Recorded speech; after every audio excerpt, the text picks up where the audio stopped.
Morning बच्चों, आज हम आपकी पुस्तक हिंदी व्याकरण से पाठ 13 शब्द रचना, समास, उपसर्ग और प्रत्यय, कंपाउंड, प्रीफिक्स एंड सुफिक्स पढ़ने जा रहे हैं। आप उसको ध्यान से सुनेंगे और समझेंगे। समास किसे कहते हैं, समास कितने होते हैं, उपसर्ग कैसे होते हैं, उपसर्ग कैसे बनते हैं, ये सब आप समझेंगे। तो देखते हैं। पहले समास, गुड्डा और गुड़िया। तो और नहीं लगा के हम क्या लगाते हैं, योजक चिन्ह लगाते हैं, गुड्डा गुड़िया। और जब उसको सामासिक पद के रूप में कहेंगे तो भाई और बहन, और को हटा देंगे तो कहेंगे भाई योजक चिन्ह बहन, यानी दोनों जुड़े हुए हैं। इस चिन्ह के द्वारा हम जोड़ देते हैं। तो समास का अर्थ देखते हैं बच्चों। समास का जो अर्थ होता है, हमने क्या किया अभी, संक्षेप का या संयोग करना। जब हम दो या दो से अधिक शब्दों को मिलाकर एक कर देते हैं तो उसे समास कहते हैं। जैसे परस्पर संबंध रखने वाले दो या दो से अधिक पदों के मेल को समास कहते हैं। अब है समास के भेद। बच्चों, समास के मुख्यतः 6 भेद होते हैं।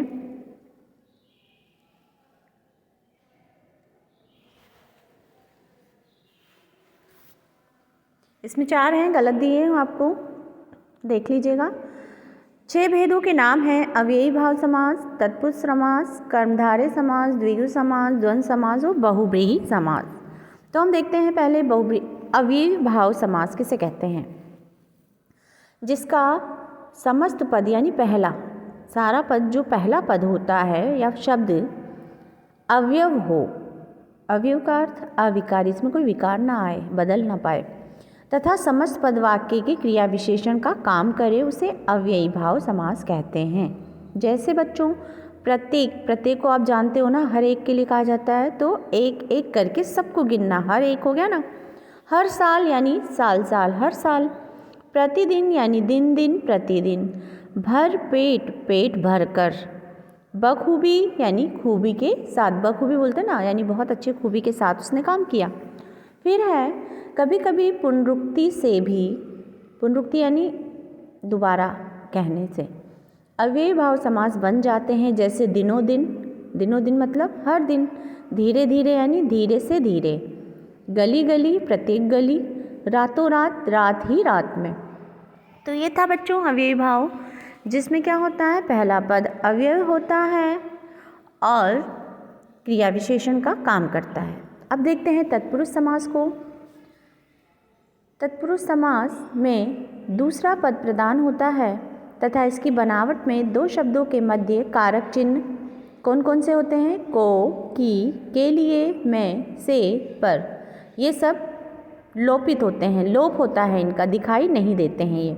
जैसे शरणागत, तो शरणागत को हम कैसे कहेंगे, शरण में आया हुआ।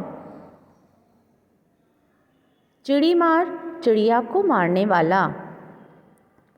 अब कारकों की विभक्ति के नामों के अनुसार इसके कितने 6 भेद हैं, कितने भेद हैं तत्पुरुष समास के, 6 भेद हैं। जैसे कर्म तत्पुरुष, उसकी विभक्ति क्या होती है, कर्ता ने कर्म को होती है ना, तो उसी के द्वारा तत्पुरुष समास कैसे बनता है देखते हैं। 6 भेद होते हैं सिर्फ विभक्तियों वाले। जैसे शरणागत, शरण को आगत, माखन चोर, माखन का चोर, यश प्राप्त, यश को प्राप्त, मर्मज्ञ, मर्म का अज्ञ, अज्ञ मतलब होता है जानने वाला, अज्ञ है ना, जानकार। अब है करण तत्पुरुष, करण का क्या होता है, से विभक्ति, तो इसमें लोप होता है। जैसे तुलसीकृत यानी तुलसी द्वारा कृत, सूरकृत सूर द्वारा कृत, मन चाहा, मन से चाहा, तभी तो कहते हैं ना हमारा मन चाहा, यानी हम मन से उसको चाहते हैं। मुँह मांगा, मुँह से मांगा। फिर है संप्रदान तत्पुरुष समास, इसकी विभक्ति क्या होती है बच्चों, के लिए, इसमें के लिए शब्द का लोप होता है। जैसे देशभक्ति, देश के लिए भक्ति बोलते हैं ना, तो के लिए तो दिखाई नहीं देता, सिर्फ देशभक्ति ही कहते हैं, तो ये होता है देश के लिए भक्ति। यज्ञशाला क्या होगा, यज्ञ के लिए शाला। गुरु दक्षिणा, गुरु के लिए दक्षिणा। आगे देखते हैं अपादान।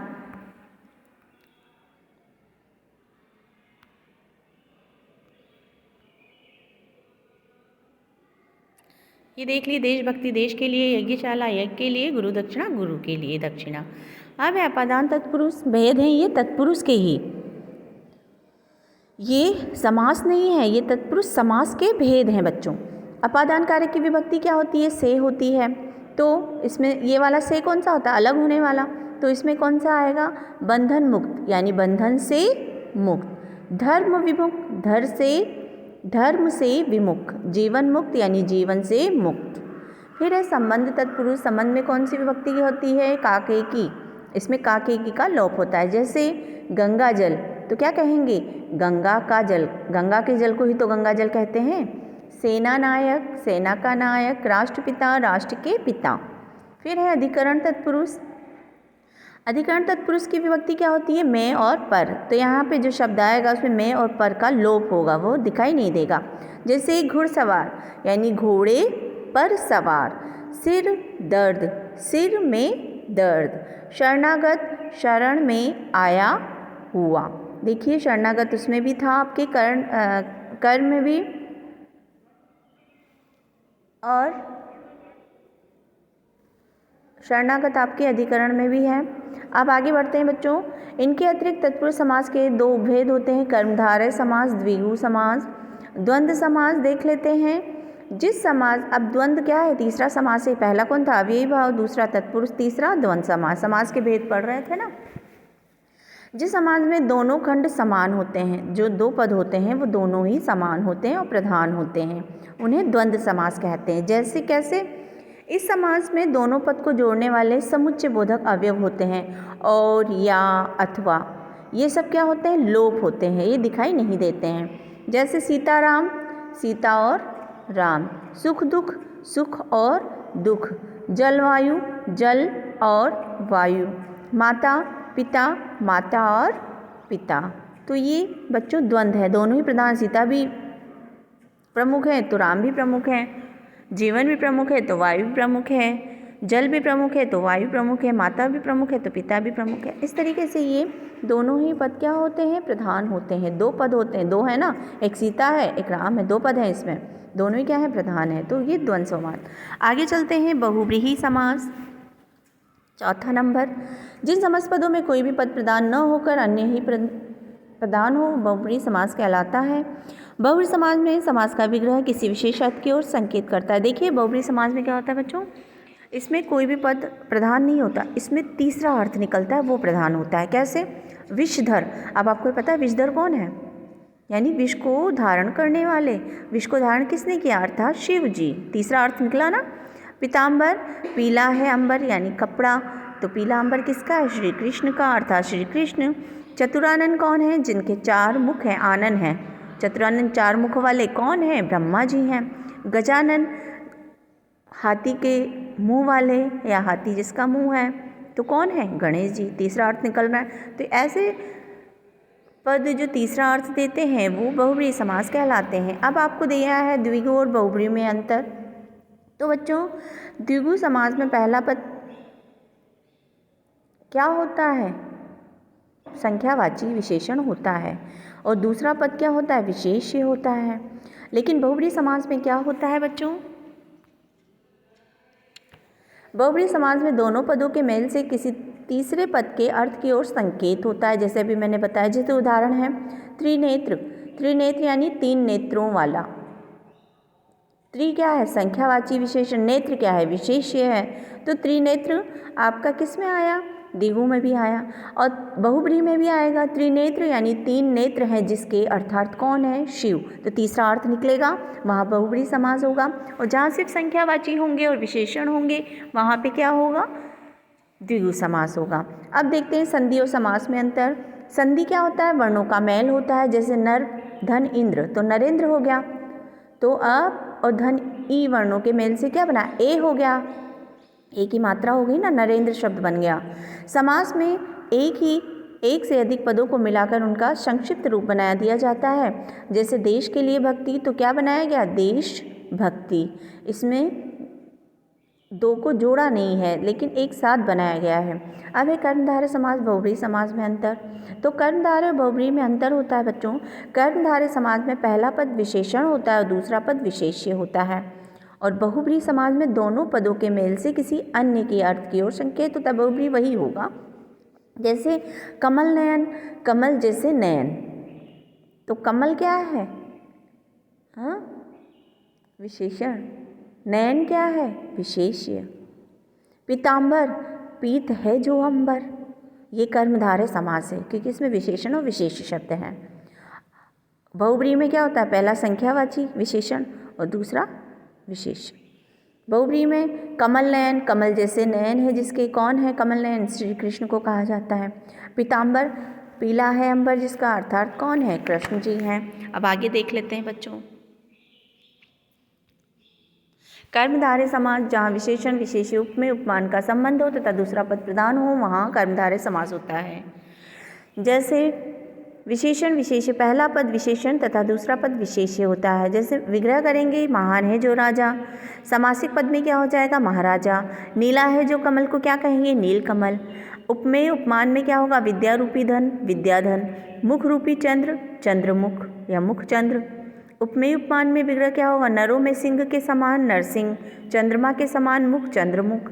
अब द्विगु समास में जिस सामाजिक पद का पहला पद संख्यावाचक विशेषण होता है और समूह का बोध कराता है उसे द्विगु समास कहते हैं। जैसे चौराहा किसको कहेंगे? चार राहों के समूह को। पंचवटी, पांच वटों के समूह को। चौमासा, चार मासों के समूह को, महीनों के समूह को चौमासा बोलते हैं। अब आता है आपके बच्चों उपसर्ग। वे शब्द अथवा शब्दांश जो मूल शब्दों के आगे लगते हैं, आगे जुड़कर उनके अर्थ में परिवर्तन ला देते हैं, वे उपसर्ग कहलाते हैं। अ उपसर्ग का अपना स्वतंत्र प्रयोग नहीं होता है। जैसे अ क्या है? ज्ञान में लगाएंगे तो अज्ञान, धर्म में अधर्म, पूर्ण में अपूर्ण, चल में अचल, पूर्व में अपूर्व। तो उपसर्ग की कुछ विशेषताएं हैं, उसको ध्यान से सुनिए। उपसर्ग क्या है? शब्दों के प्रारंभ में जोड़े जाते हैं। जुड़ने के बाद मूल शब्द का अर्थ बदल जाता है। इनको स्वतंत्र रूप से प्रयोग नहीं कर सकते हैं।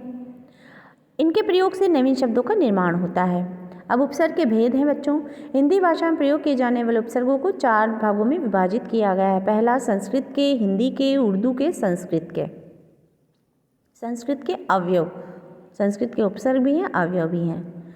तो हिंदी के भी उपसर्ग हैं, उर्दू के उपसर्ग हैं। अब है संस्कृत के उपसर्ग। संस्कृत के उपसर्ग में देखते हैं अ से अभाव, अन से निषेध, अनु क्रम पीछे, अध यानी आधा, अव यानी दीन बुराहीन, आ चारों ओर, अति अधिक, अप बुरा, अधि श्रेष्ठ, उत ऊंचा, नि निषेध, निपुणता निषेध, निर बिना रहित, परि चारों ओर, परा विपरीत, प्र अधिक आगे, सु अच्छा। सु किसके आगे लगाएंगे? अच्छों के आगे। प्र किसके आगे होता है? अधिक और आगे के आगे। परा किसके आगे? विपरीत। देखते हैं कुछ शब्द भी। अ से अखंड, अनाथ, अज्ञान, अधर्म, अकाल। अन से अनमोल, अनदेखी, अनादर, अनपढ़, अनादि। अनु से अनुमान, अनुचर, अतिरिक्त, अनुज, अनुरूप। अध से अधमरा, अधजला, अधखिला, अधकचरा। अव से अवगुण, अवतार, अवसर, अवशेष। आ से आलोक, आशीष, आलोचना, आलेख, आकाश। अति से अत्याचार, अतिप्रिय, अतिवृष्टि, अतिरिक्त, अत्यंत। अप से अपमान, अपयश, अपशगुन, अपहरण, अपकार। अधि से अधिकार, अधिपति, अध्यक्ष, अधिकरण, अधिनायक। उत से ऊंचा, उत्पत्ति, उत्थान, उत्कर्ष। नि से निषेध, निपुणता, नियम, निवास, निबंध, निकट, निवेदन। निर से निर्बल, निर्गुण, निर्धन, निर्यात, निर्वाह। परि से परिणाम, परिचय, परिपूर्ण, परिवर्तन, पर्यटन। परा से पराजय, पराक्रम, पराश्र, परामर्श, पराधीन। प्र से प्रगति, प्रकाश, प्रभात, प्रबल, प्रताप। सु से सुकर्म, सुमार्ग, सुयश, सुकर, सुलभ। बच्चों जैसे क्या होता है कि मूल शब्द जो लगा है उपसर्ग में शब्दांश के आगे, उससे अर्थ परिवर्तन तो हो गया है, किंतु ये देखिएगा उसका मूल शब्द भी अर्थ देता है। जैसे सुकर्म किसको कहते हैं? अच्छे कर्म को। तो कर्म भी अपने आप में एक शब्द है, सु लगने से अच्छे कर्म हो गए हैं। अब हिंदी के उपसर्ग। अ से अलिखित, अथा, अलग, अकाल, अचेत। अन से अनजान, अनहोनी, अनमोल, अनंत, अनपढ़।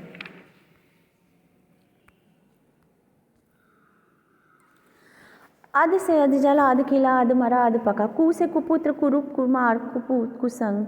हर से हर वक्त, हर तरफ, हर रोज़, हर साल। हम से हमजोली, हम सफ़र, हमदम। ला से लापता, लाजवाब, लाइलाज। भर से भरसक, भरपेट, भरपूर, भरमार। दर से दरबदर, दरअसल, दरमियान। पर से परलोक, परदेश, परदादा, परहित। उर्दू के कुछ उपसर्ग हैं। खुश से खुशबू, खुशखबरी, खुशहाल, खुशनुमा। गैर, गैर कानूनी, गैर सरकारी, गैर हाजिर, गैर मर्द। ना से नापसंद, नामुमकिन, नाराज़, नाउमीद, नाकार। बे से बेवकूफ़, बेइज्जत, बेईमान, बेकाबू, बेअदब, बेघर। हम से हमदर्द, हमदम, हम उम्र, हम सफ़र। बिल से बिल्कुल। ब से बगैर, बनाम, बदमाश, बतौर। सर से सरपंच, सरताज, सरदर्द, सरपरस्त। हर से हर हाल, हर वक्त, हर रोज़। अब संस्कृत के अवयव से अ से अनीति, अभाव, अज्ञान। अध से अधपतन, अधोमुख, अधोगति, अधोलिखित। अंतर से अंतर्राष्ट्रीय, अंतरात्मा, अंतरपुर।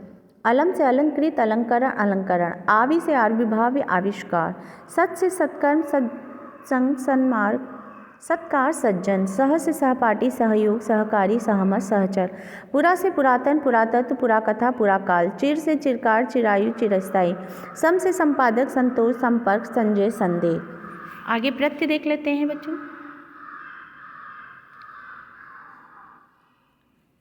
थोड़ा मिसप्रिंट है। प्रत्यय में उपयुक्त अंश स्पष्ट है, जैसे देखा है सब्जी, सब्जी वाला, धन, धनवान। तो वाला, वान शब्दांश के जुड़ने पर क्या हुआ, सब्जी वाला और धनवान बन गए। तो प्रत्यय की परिभाषा जो है वो है जो शब्दांश शब्दों के अंत में जुड़कर उनके अर्थ में परिवर्तन करते हैं। बच्चों ये ध्यान रखना, उपसर्ग शब्द के आगे जुड़ते हैं, प्रत्यय शब्द के पीछे जुड़ते हैं, अंत में। वे प्रत्यय कहलाते हैं अथवा किसी शब्द में अंत में जुड़कर जो शब्दांश नवीन अर्थ बनाते हैं प्रत्यय कहलाते हैं। प्रत्यय की विशेषताएं हैं, प्रत्यय सदैव शब्दों के अंत में जुड़ते हैं। ये शब्दांश होते हैं, इनका अपना विशेष अर्थ नहीं होता। प्रत्यय स्वतंत्र रूप से प्रयोग नहीं होता है, इनके प्रयोग से नवीन शब्दों का निर्माण होता है। अंत में जुड़कर ये अर्थ परिवर्तन कर देते हैं, अर्थ बदल देते हैं।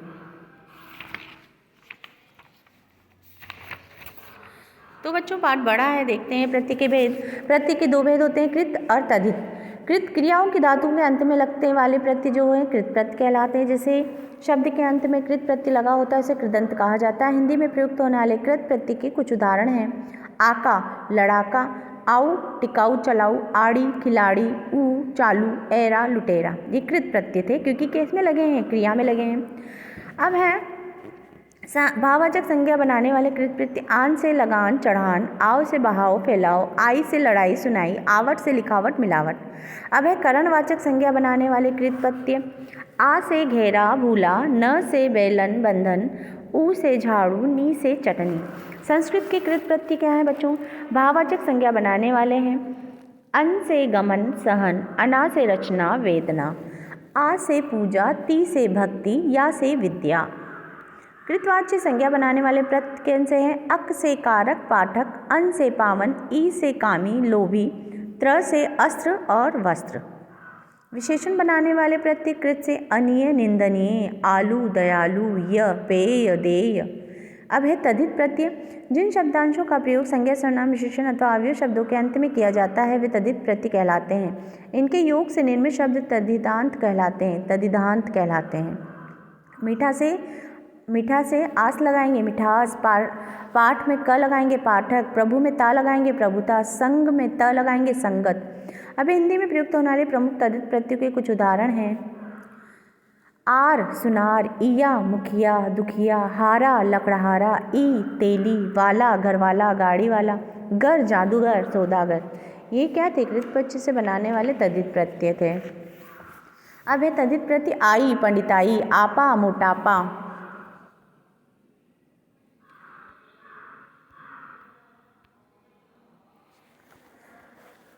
आस, खटास, मिठास। आहट, कड़वाहट, चिकनाहट। ई, गर्मी, खेती।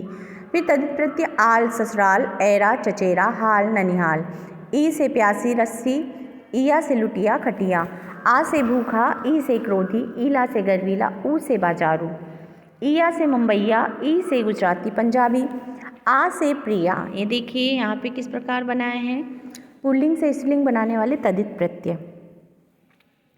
आ से प्रिया। ई से पुत्री। आनी से भवानी। इक से ऐतिहासिक, धार्मिक। इत से फलित। इन से प्राचीन, कुलीन। ईय से जातीय, देशीय। तम से गुरुतम। तद्धित प्रत्यय है। त से स्वतः। तया से विशेषतया, साधारणतया। था से अन्यथा। अब ईयत से इंसानियत, हैवानियत। गार से मददगार। गी से मर्दानगी। दानी से चूहेदानी। पोष से मैच पोष। आना से रोजाना। नाक से दर्दनाक, ई से आसमानी, खोर से आदमखोर। अब अंत में देख लेते हैं बच्चों उपसर्ग और प्रत्यय में अंतर।